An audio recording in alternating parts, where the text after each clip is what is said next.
When I sat down to do research for this episode, it was initially going to be a defensive leather armor. But after even the barest amount of research, it turns out that people have already been doing that exact thing for years. So I realized I needed to change gears. But as I was looking at other people's research, I came to a realization. No one was really giving a good definition of the armors that they were referencing. So I decided, hey, let's talk about types of armor and help you with your world building. So let's talk about it on Waytat.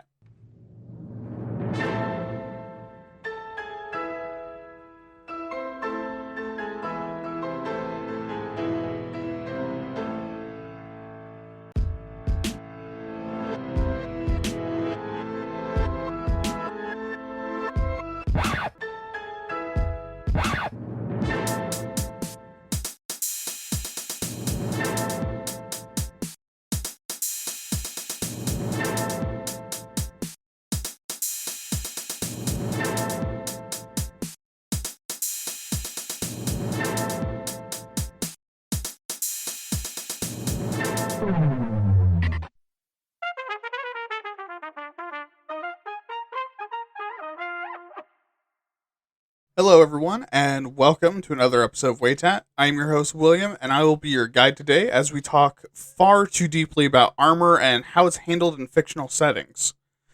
But before we get to that, I want to thank you so much for being here. It means the world to me that you're watching or listening. I mean, really, thank you so much. But before we get into the show, make sure to like, comment, and subscribe. Also, make sure to do the normal shoutouts. So check out Win Kashika on Twitch, and make sure to check out Mystic Luna on their shop online, or head to their stall in the Silverton Crafters Market. Basically every weekend through to October, if you want to buy in person. But with that, let's get on to the show.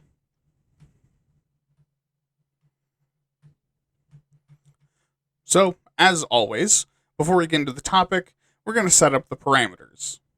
For this episode, we're looking at armor generally considered to be medieval. So that means nothing after industrialization, or after armor began to be abandoned in favor of colorful jackets and lining up in rank and file to shoot at each other. For each one, we're going to talk about their pros and cons, and talk about how it's handled in fiction. And some of them we're going to touch, mostly the early ones, we're going to touch on how you can do them in your role-playing games. I kind of stopped going into as much detail towards the end of it because it's very hard to do that without just prescribing a war game, like a war game or role-playing game setting to you. For the most part, we are going to be using role-playing games for that, since it's the one that you can most easily get super detailed and granular on. Since if you're playing a war game where the weight, fatigue, and liquid absorbency of your armor matters, you probably should be playing it. Unless it's that wildly complex war game about World War II, where Italian forces need more water to boil their noodles, because then that's just funny. And I also want to get out ahead of things and just say that this is not a power scaling list. Armor has different pros and cons to their usage, and it's not just about which is the toughest and hardest to crack. Different armors are useful in different scenarios and for different people for different reasons. So, because of that, things like price, maintenance, comfort, style, and weight are going to be incredibly important. Because if you've ever worked in any kind of like physical labor field, you can attest that the amount of PPE people will wear is directly proportional to how required it is compared to how comfortable it is, even if it's just for safety. Like respirators in my job. They're hot, uncomfortable, and hard to breathe in. So a lot of us don't use them, even if the environment was in a state where it's viable without passing out. So in history and in fiction, you should be aware that people will forego heavier or more uncomfortable armor if it means they can die comfortable instead of hot, smelly, chafing, blistered, and pinched. Anyways, let's stop talking about parameters and start talking about some armor. Beginning with gambeson, which is just the European word for it. A more general term would be something like padded or quilted armor. This type of armor is created from layers of thick, sewn together or quilted textile materials to create a padded layer protection. Now, keep in mind that this is not modern fashion textiles. These aren't materials made to be worn for like a year, then thrown away because it's full of holes and faded. This is old school textiles. Textiles built to last a lifetime. So think less t shirts stacked on top of each other and more overpriced clothing marketed as workwear that soft handed hipsters wear. Now, since Gambeson is really maligned, let's start off with the positives. Firstly, it is very protective. Gambeson will protect you from basically any kind of glancing or chance strike, and can even protect you from dedicated hacks and slashes, as well as some stabs and bludgeons. Now, they're also pretty comfortable. I should know as someone who owns a Gambeson, since they're pretty lightweight and they feel like a thick jacket. They can also be pretty damn good preventing rubbing and chafing from stuff worn over top of it, or if it's between stuff like your armpits. Also, Gambeson tends to have an air pocket beneath them, so they can help you to manage your temperature a bit too. On top of all that, Gambeson is very quiet, making it beneficial for things like sneaking around and stealth.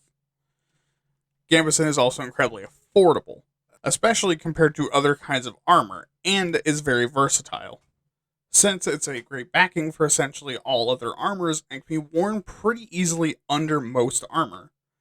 And it's stylish and can be different lengths, styles, and designs for both your specific needs and your particular taste.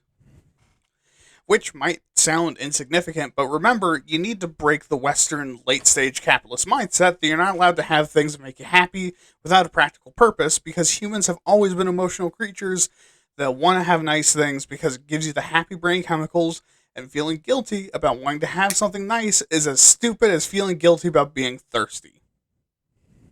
Accessorize away the patriarchy. But, okay.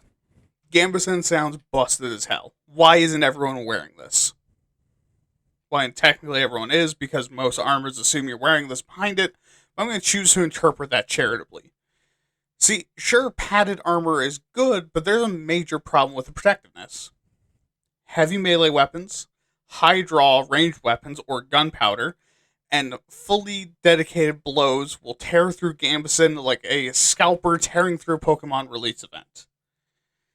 And thrusts are a major weakness of Gambeson as well, presenting less surface area for the Gambeson to catch before it pierces through.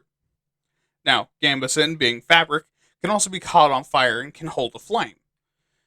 Now, while in real life, fire wasn't a particularly common weapon, this becomes a bigger issue in a fantasy setting, because suddenly, not only is your armor getting destroyed, but it's actively hurting you when the wizard casts Fortunate Son, and now you're covered in fantasy napalm. Although still better than nothing. Now, also, if the Gambeson is poorly designed or over padded, it can pretty heavily restrict your movements and can get very, very hot, which is bad for fatigue and also in hot climates. And while Gambeson is easy to repair if it does get damaged, it'll get damage from normal wear and tear a lot quicker than any other kind of armor. Meaning it's going to need more maintenance, and if it just so happens to catch a blow, it'll need to be re-sewn after the fight. Which, if you've ever sewn anything in your life, you can imagine how hard it would be to re-sew multiple thick layers of fabric, especially if it's your primary armor, re-sewing up to 30 layers of fabric. And on top of that, it'll absorb liquid easily, meaning water, grime, blood, shit, mud, and whatever else absorbs into it over the course of a fight, which then needs to be cleaned because it's both heavy and gross. And since that's essentially doing laundry on 30 layers of fabric, it's time consuming. With all that said, how is it used in fiction? Well, it's not really talked about all that much. Most settings will bring up padded armor as a light armor option, if that. But it's mostly ignored unless we're talking about in RPGs. In D&D, though, padded armor gets shafted, and not in the fun way. It's the lowest level armor in the game and gives you disadvantage on stealth, which is just straight up wrong. If you're trying to add more realistic armor to your game, padded armor should give buffs based on the level of padding. Maybe under 5 layers, it's like a +1, +2, up to 15, and +3 for anything more than that. But it does the opposite when you need to roll against fatigue, overheating, or swimming. If your game system has repair mechanics, make it break down easily and just take a lot of time to fix. Now let's talk about linothorax. This is the name I'm using for a style of armor that is thick padded armor created from gluing layers of fabric together instead of sewing them, creating a rigid but still flexible carapace. Creating a rigid but still flexible carapace. Now, on the positive end, for its time in the Bronze Age, it was pretty damn effective. And interestingly enough, better against bludgeons than gambeson is. Which kind of makes sense given that slings were popular in the Bronze Age, and you can outperform some rifles with a sling. Since it's glued and not sewn, the suit has more resistance when being struck and can spread the force out. Now, it's also very comfortable and lightweight, because of the materials it's glued with. As you wear it, your body heat will cause the inside to soften a bit, letting it conform to your body, and because of its coverage area and construction, you carry most of the weight across your entire torso. This, combined with the fact that it was normally made of linen, makes it especially good in warm and hot climates.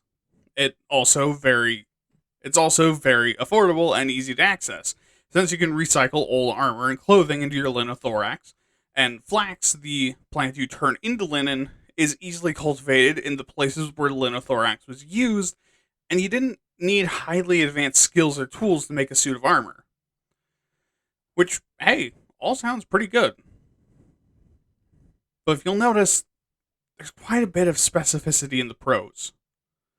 Well, that's because there's some massive drawbacks. Firstly, you need to waterproof this shit, because the glue can be broken down and softened by high moisture, rain, sweat, and any other kind of liquid. And given those used by the ancient Greeks, you can imagine other kinds of liquids that would get on your armor. Meaning the laminate glue will break down and make the armor easier to pierce. Now, linothorax also being very cheap and vulnerable to the elements means it doesn't survive very well and is also associated with poverty. Which in terms of raw protective power, does your social class matter? No. But a big part of battle is confidence. If you're going into battle and your confidence is shaken because you're armored up like a peasant without the courage to just go dick and balls out, you're more likely to lose the fight. But most importantly, linothorax doesn't really protect you from hardened weapons. You know, like steel or iron. And any medium weight range weapons or strong melee attacks will just melt through the armor, meaning it's essentially useless against anything that isn't blunt force. And this armor isn't really used very much in fiction, especially compared to gambeson. Because of it being largely regional and even then not super effective or well documented, it's very rarely called out as being linothorax or even armor when it does show up. And it can otherwise be rolled up into padded armor, just the low end. And funnily enough, this armor lines up better with D&D padded armor, since it wouldn't actually restrict your ability to get low and be stealthy. For your own system, probably don't include linothorax unless you're going with an ancient Greek story. In that case, just make it shitty armor that falls apart easily. Your players should not be wearing it. Adventurers get to be cooler than this. And that's what we have for textile armors. So let's move on to leather. Beginning with rawhide. This armor is basically leather, but is made from hides that aren't tanned. Now, while it sounds like this wouldn't really provide much protection, it actually does. Compared to tanned leather, rawhide provides excellent protection against slashes and penetrating strikes, especially for its weight, meaning you can really pile it on for armor. It's also really cheap and viable to make with very low levels of technology and resources, since all you need are dried animal skins. It's also very easy to shape and layer, since you just need to shape it while it's wet and then let it dry out, which lets you make complex custom-fitted armor for cheap. And it's also very good environmentally because it's very, very durable, lasts for long periods of time, and is effective against things like fire, extreme temperatures, and wear and tear that happens from being outside. Meaning it is making it really good for being out in the wild, for sieges, and as coverings for more vulnerable pieces of equipment. Unfortunately, rawhide is vulnerable to water because as it's exposed to water, it'll start to soften, causing it to stretch and rip, meaning it needs both an oil treatment and quickly dried if it ever gets wet. It's also pretty hard to maintain and repair since it needs to be regularly cleaned, waterproofed, and reshaped because of contact with one of the warmest and moistest substances on Earth, the human body. And if you don't clean it, it'll rot off of you. And if it gets damaged too badly, it's not even worth it to repair or reshape. And in a straight up fight, it's actually pretty awful. It's less flexible than leather, but more flexible than boiled leather or metal. But despite that flexibility, it's really weak in a prolonged fight in the thick of close quarters melee where you can't really avoid getting hit, in water, or in bad weather. It's a lot better for skirmishing engagements. So then, how does it hold up in fiction? Surprisingly kind of accurate. Often called hide armor, it's often used by the same people in the same situations that it is in real life. Pre-industrial regions where skirmishes and brawls are more common than formation warfare. However, this probably isn't a conscious choice, as more because it fits the vibe. Although they do miss entirely it being used as a cheap leather armor, more industrially inclined or mass warfare minded areas. Interestingly, too, hide armor becomes more powerful in fantasy, given the number of monsters and beasts with skins that make steel swords feel like they're made out of toothpicks. In your own game, this armor will need a lot of maintenance and upkeep or just be straight up destroyed, but doesn't take wear and tear damage very quickly. I mean, otherwise, you can basically handle it like some combination of linothorax and gambeson. But if you're looking for actual leather armor, then you should check out Cure Boli. This is leather that is boiled and molded into shape before being hardened with substances like wax, oil, or honey. This is boiled leather, by the way, which is usually done in multiple layers and in conjunction with other armor. Now, on the good side, leather armor like this is very lightweight and can help keep you agile in a fight. And while it's more expensive than padded armor, it's still cheaper than metal, and it's very easy to mold, form, decorate, and carve. Which is great not only for fit, but for fashion. Which, hey, again, fashion is important. Especially when you want to demonstrate your faith in Jesus with a full-body carved mural of him teabagging Satan. But is it actually protective? Kinda? I mean, it's pretty good against bludgeons and can protect you from most handheld bludgeoning weapons, and is able to deflect some edged or piercing weapons. I mean, then you'll need that Jesus mural to protect you, which is actually where we get the cons. The biggest and most obvious is that leather armor is not particularly protective against a direct hit. Dedicated piercing and slashing attacks can pretty easily get through, even though slashing attacks are more likely to get mostly absorbed. Most range weapons, however, will absolutely eat this armor alive. But it's also not particularly durable, because leather, even treated leather, will lose its shape relatively quickly, is susceptible to heat and moisture, and is vulnerable to wear and tear.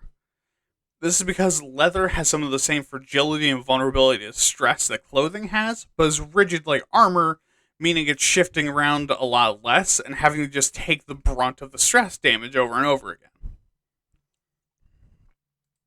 Funnily enough, most armor in fiction is handled like it's boiled leather. In a lot of fictional media, leather armor is exceptionally common, especially in fantasy movies because it's a lot cheaper for costuming departments, and is a lot easier to get a hold of compared to higher quality, heavier, and more difficult to work with and record metal armor. So I'm not judging the costuming departments, just judging the film industry for deciding this is how it should be. Anyways, leather armor would actually explain the reason why armor so rarely matters in fiction. All those cases of lightsabering make sense now. But if you're going to use boiled leather, then you should just have it be in line with Gambison, but with fewer layers for those defense bonuses. But, yeah, keep the rest of what's in Gambison. And now we move on to metal armor with scale armor. This is a set of metal scales set into a leather or cloth backing in overlapping rows. Alternatively, this is called laminar. This is called laminar armor, which is bands of metal on a leather or cloth backing instead. They're basically the same thing. Now, scale mail provides really good protection, especially compared to the armors we've already talked about and some of the ones we're going to, like sewn mail and lamellar. And because it's flexible and the scales can be sized to any dimensions, or dare I say, scale, it can also be put on basically any part of your body. And is really easy to wear and put on. It's also pretty cheap for its cost, and is a lot quicker and easier to build than similar or stronger armors like chainmail and plate armor. So it's viable to equip entire armies in. Which was actually done quite a bit.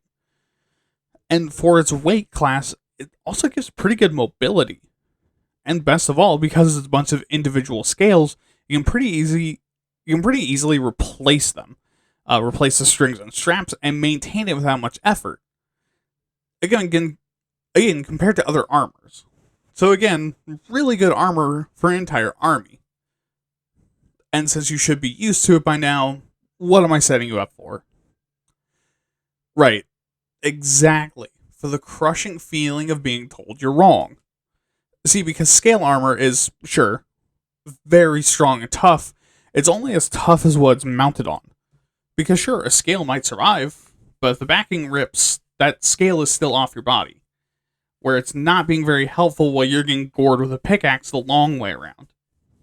Which is why scale armor is designed to be loose. Because if it were too tightly pressed against your skin and didn't have much room to deform, the whole thing would instead rip.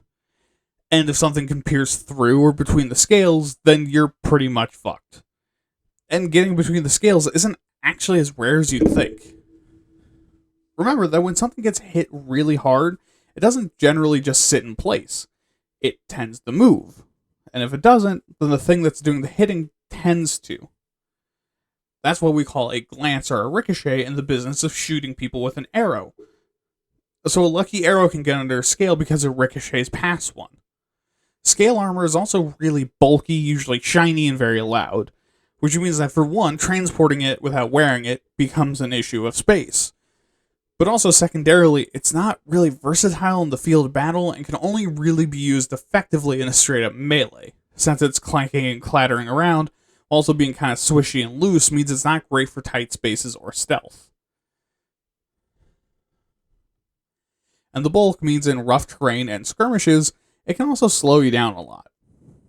Speaking of which, scale armor is really vulnerable to the environment. Because the same thing that makes Gambison great for all kinds of weather also makes scale mail awful.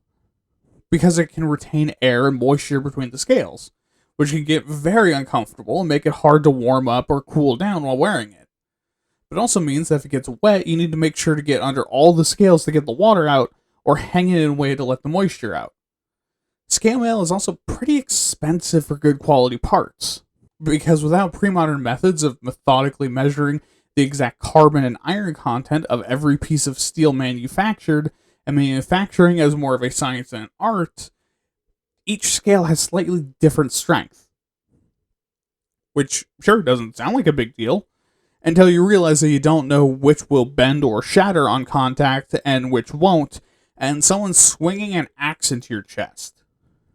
For all you know, you might have gotten some bad scales.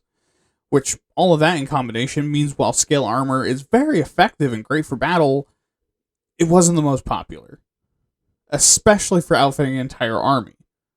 And before you say the Roman Legion, they only used laminar armor for a few hundred years of the few thousand years they existed. They mostly used chainmail. Now, surprisingly, when scale mail shows up, it actually isn't that poorly handled. I mean, besides your standard armor does nothing trope you see in a lot of fiction, it's surprisingly effective when it shows up, and it's one of the most realistic for people to take off for no goddamn reason. Even D&D has a pretty solid stat block for it. Heavy and protective, but definitely restrictive. For your own stuff, it should probably provide a pretty big buff, but restrict your athletics and acrobatics and ability to move through harsh terrain. Now we go to chainmail. This armor is a series of small metal links connecting together into a mesh armor, with a few ways to connect them. Like butted mail, where you take some rings that aren't fully closed, and like playing with action figures as a child, you make them kiss until the gaps line up and they get stuck together. Then the only part that you leave out is where you then throw them under your bed so your mom doesn't find out you're making them kiss. Unless I was the only one who did that, in which case, you're the weird one. Not me. But unlike the bond between two burly 80s G.I. Joes, butted mail is very weak compared to other chainmail and comes apart quite easily. But it's easy to make. Riveted mail is mail created by connecting the ends of the rings together with a rivet instead of just smooshing them together.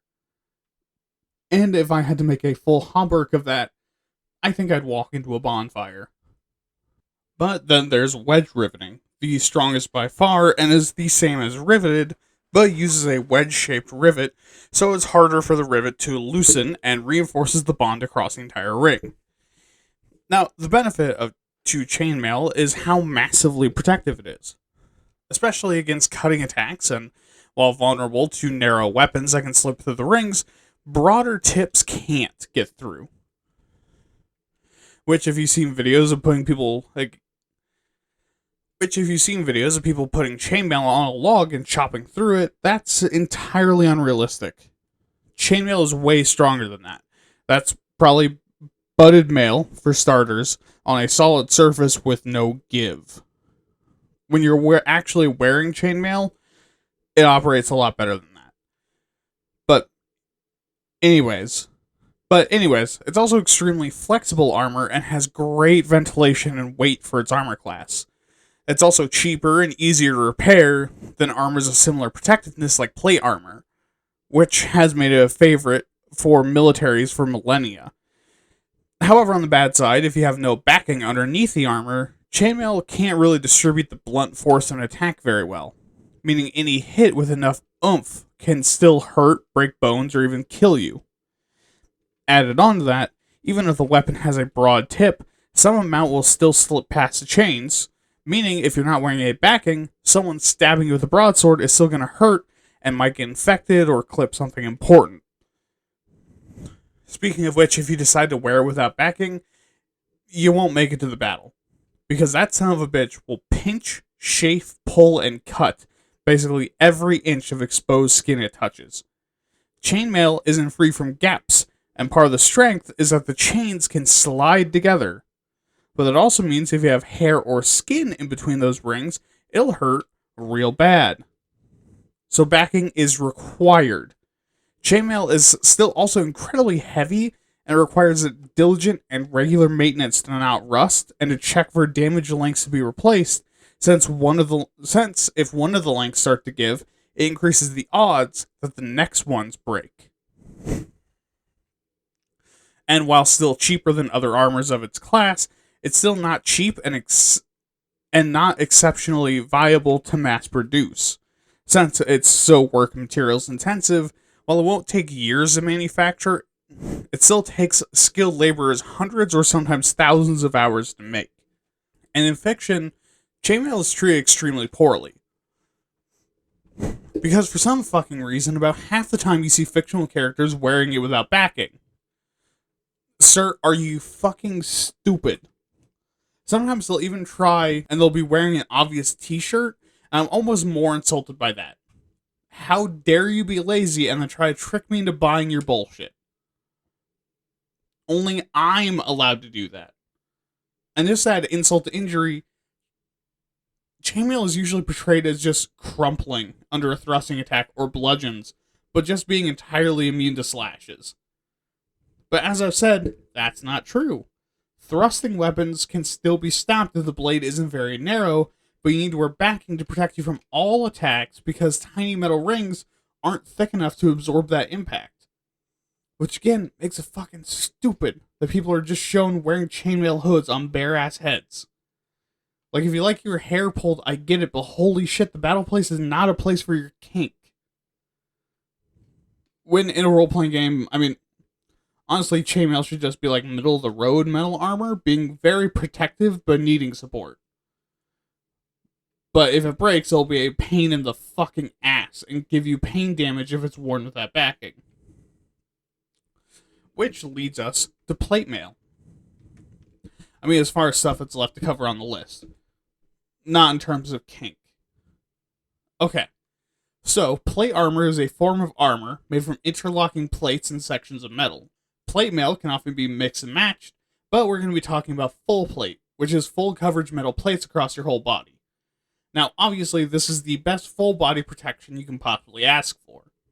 It's essentially immune to most attacks, even some later forms being able to absorb bullets, and that being used as a representation of the armor's quality. Now, in addition to being incredibly protective on the battlefield, plate mail is also really durable and survivable. With regular, good maintenance, even last generations without much need for repair, and most wear and tear having little to no noticeable effect on its protectiveness. And it's also surprisingly mobile, flexible, and comfortable, especially when well made. Sure, it's heavy, but good plate mail is barely noticeable when you're actually fighting, and is generally pretty comfortable to wear. And of course, is the morale boost of being depicted as the Chad in the metal armor. You can feel the protection radiating off of it, and the cost makes you feel like you're piloting a luxury piece of equipment. It's a similar morale boost to showing up to a street race in an Aston Martin. Necessary or optimal? Nah, probably not. Intimidating, expensive, and comfortable? Yes. But for the bad sides of plate armor is, firstly, it's heavy. Generally in the range of 35 to 60 pounds of armor, depending on the grade of steel and the exact thickness and coverage, but that's what to expect. And while it's distributed across your body, that's still up to extra 60 pounds of weight that your body doesn't normally have, which will slow you down. And even when well designed, plate armor will still limit some of your mobility and ability to flex and bend. And if you end up on your back, forget it. You're not getting up before some filthy peasant is grappling you trying to give you a dental exam with a knife. Now, plate also exhausts you quickly and gets very hot and stuffy. And if you're in a fight for long enough or wearing it too much, it'll start to chafe you too, which in combination means it sucks for long fights, high humidity, and high temperatures. While it'll usually protect you, plate armor does deaden your senses. I mean, think, your sense of touch is really hampered because you're in the punishment tube for naughty wieners. Your sense of hearing is muffled because all the noise from the outside has to go through your visor and breathing grill, or reverberate through the outside of your helmet to hear it. Your sense of smell is filled with your own BO, and your peripheral vision is almost completely covered because you don't want those visor slots to be too big. But suddenly, someone smacks you on the side of the head with a metal fist. Well, sure, you might not be too badly hurt, but you're disoriented visually, your head hurts, and now you know what the beans inside of a can hears when it's dropped on the floor of your local Walmart. And while plate mail is really effective against all attacks, it can't really protect you fully from the force of an attack. Meaning a bludgeoning weapon or strong enough hit from other weapons will still hurt like a son of a bitch, and if it's in a place that's usually vulnerable for beatings, like the back of your knee, your skull, or your taint, dick, and balls and asshole, then at the very least your day is ruined. Assuming you survive. But out of battle, it can be a pain in the ass too, because it takes a long time to take off or put on and usually requires help. And buying it is expensive as shit and requires a lot of engineering to make it comfortable, protective, and flexible for your body and who you are. And if it's poorly made, then it'll be uncomfortable, inflexible, and or easy to crack. It also requires constant maintenance to prevent rust and damage building up over time, and any major repairs that are needed require a specialist artisan to fix, meaning you probably can't do it yourself. Now, in fiction, people like to pretend that plate armor is extremely restrictive and makes you slow and lumbering, that you can't do anything acrobatic or even mount a horse by yourself, which is untrue. Its effectiveness is also treated in one of two ways: either an aluminum can that can barely withstand a good punch, or a virtual tank, being able to absorb cannonballs and lets you wade in mobs of peasants unscathed. Neither is true. You can still get hurt and killed, as actually common for people to kill knights in full plate by getting a few buddies, tackling them to the ground, and shoving a dagger in between plates in important areas until the knight stops moving. Also, there's this common misconception that bludgeoning weapons can beat plate armor by bending the plates to restrict mobility and causing them to lock in place.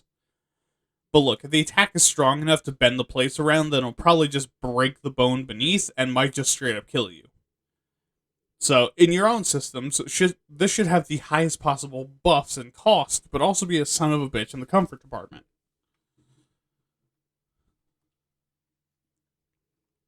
But okay, we've gone through all these single material armors, meaning we're moving on to mixed materials, which combine some of the benefits of the other armors together, beginning with sewn plate or chain. This is meant to combine the benefits of gambeson and chainmail or plate armor into a single piece of armor by sewing the metal layer into the middle of the gambeson. And this gives us some pretty good benefits. You gain the durability of chainmail or plate armor, while keeping them protected from rust and wear and tear. On top of that, if you're wearing the sewn chain version, if the chain breaks, they don't fall off, meaning they're still protecting you, and they're a lot harder to break. It's also more comfortable, easier to decorate and wear artistically, and can also be concealed more easily, which is more useful than it sounds. However, while it does cover a lot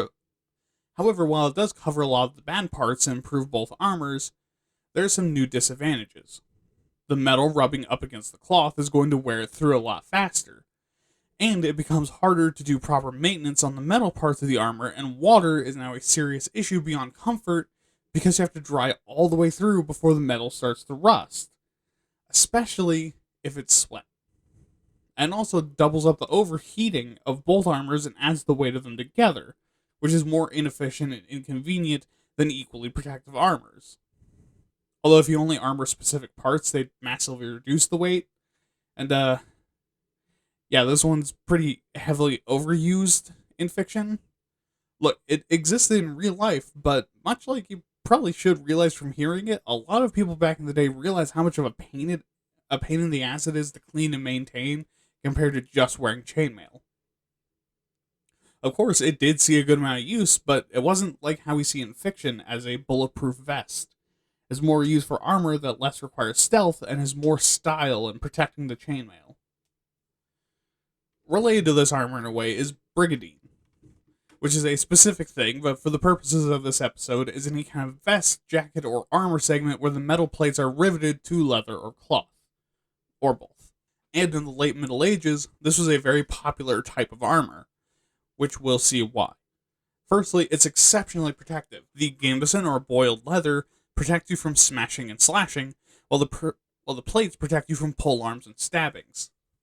At the same time, it's exceptionally mobile, since the plates move with you and give you the ability to bend and move fairly easily, even when it's made cheaply. It's also very easy to repair, and it's a lot cheaper than plate armor. And it's easier to put on and take off by yourself and can be repaired on your own, with damaged plates able to be removed, and you can rivet plates that are loose or misaligned. It's like at-home dental work, but with less blood and screaming and ER visits. Never trying that again. Brigadine is also very versatile, much like a unicorn, allowing you to attach more armor pieces, layer it together, or even construct brigadine from other pieces of armor. Meaning, again, much like a unicorn, it can connect and be connected to various flaps and flanges, can serve as the backbone of a thruple, and is usually made from something/someone else. Of course, neither can repair your marriage. On the bad side, much like your magical bisexual to fulfill all your swinger fantasies, brigadine is very vulnerable to thrusting. While the plates can have overlaps and can also absorb piercing blows, especially if the plates are close together and securely placed, but piercing blows, as you would know if you ever did stabbings, tend to ricochet and glance off of hard surfaces, meaning a strong thrust can slip through the plates more than other armors good against thrusting. Even though it's good armor, it's also quite a bit less protective and has less coverage than other armors popular at the height of its usage. So while cheap, it's cheap for a reason. However, it's also heavy, being about 20 pounds centered on your chest. Which, while it doesn't sound like it would be a lot, keep in mind that a breastplate for infantry of the same size is about 8 pounds. So it's very noticeable. It's also, clearly, not exceptionally breathable. Metal and leather aren't really known for being breathable. And finally, there's an association between brigadine and the lower classes, which, while again, I think it's dumb to think that your socioeconomic class matters in a fight, it can have pretty bad effect on your morale and willingness to fight. So in fiction, brigadine is really shit on, because it's rarely acknowledged, and when it is, it's misidentified. Man, the bisexual allegory is starting to be a little bit too accurate. But it's usually called splint or studded leather armor, both of which really undermine brigadine, because studded leather wasn't even really a real thing. But things similar to brigadine have been used for millennia, and it's incredibly effective, almost to an untouchable level when compared to riveting leather together. But when it's splint armor, it's often called bulky, heavy, hard to move in, or even shoddy, which is everything good brigadine isn't. You're not going to say flexibility or acrobatic records wearing it, but hey, on the battlefield, you're still going to be pretty flexible. When you're adding this into your own game, it's actually pretty middle of the road for protectiveness, and have a very minor debuff for the weight and lack of breathability. And assumedly, it would take more damage from wear and tear. And our final armor for the day, lamellar. This armor is made from small plates organized into rows, oftentimes worn over padded armor, but it doesn't require it to work.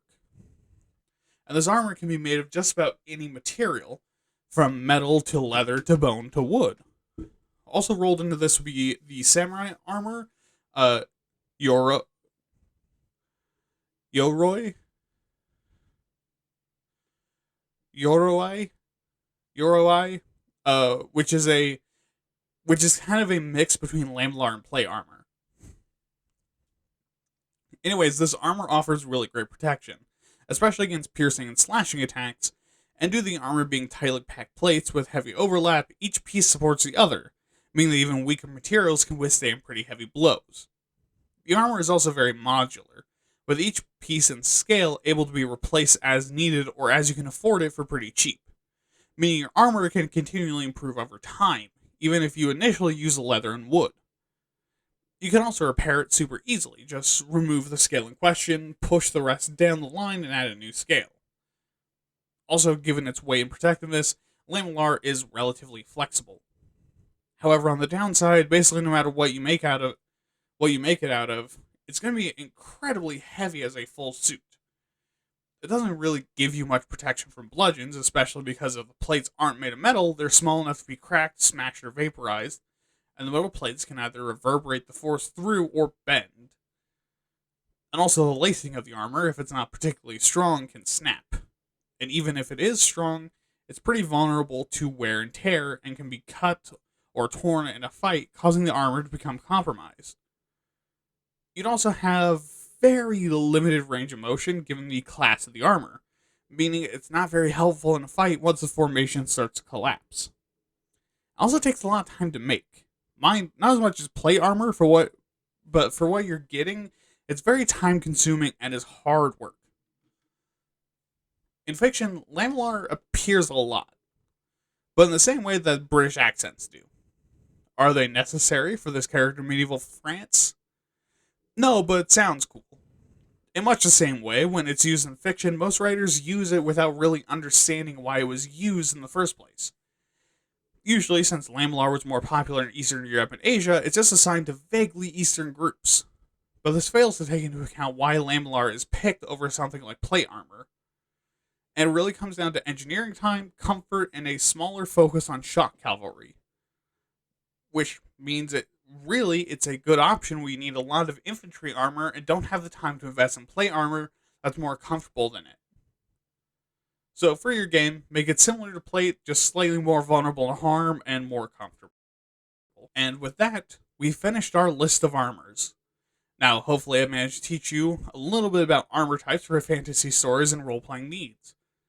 But if not, I hope that at the very least getting a broad overview was entertaining. And either way, it was worthwhile to me to get everything all in one place, and I hope it was for you too. And if anything I said was wrong or something you want to discuss and explore further, good. I'm glad to keep talking about things and be corrected. If you have your own thoughts, as always, make sure to tell me about them. I love things like this and would love to keep talking about it. But anyways, thank you for listening. If you have opinions, improvements, corrections, or anything else you want to talk about, comment below or email me at waytatpods@gmail.com. That is waytatpods@gmail.com. And remember to like, share, and subscribe for more. And follow my podcast feed for audio versions, and come back next time while I do some world building live. Not really live. Have a good night, don't murder, have fun, and remember, all armors, like the gays, are vulnerable to a thick, hard thrust. This has been Why Are You Talking About This? I've been your host, William. Good night.